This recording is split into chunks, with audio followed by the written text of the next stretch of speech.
Magandang gabi mga katongit, mga idol. Ito na pala yung part 21 ng pagtuturo natin sa tongit.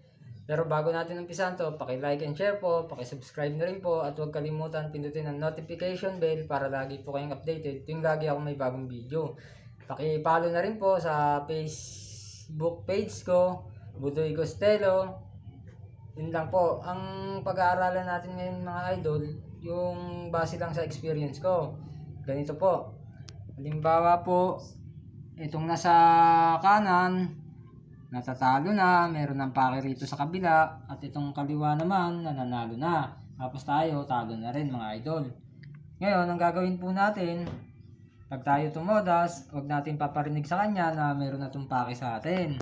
Ang gagawin lang po natin, hayaan natin siya.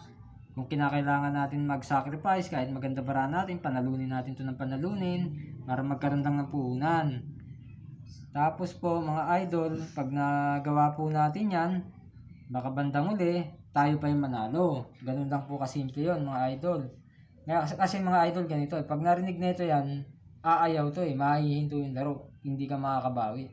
Ganun po yun. Kaya gaya ng sinabi ko, kung kinakailangan panalunin siya ng panalunin para magkaroon ng puhunan, ganun po ang gagawin natin. Kaya sana may natutunan kayo. Hanggang dito na lang.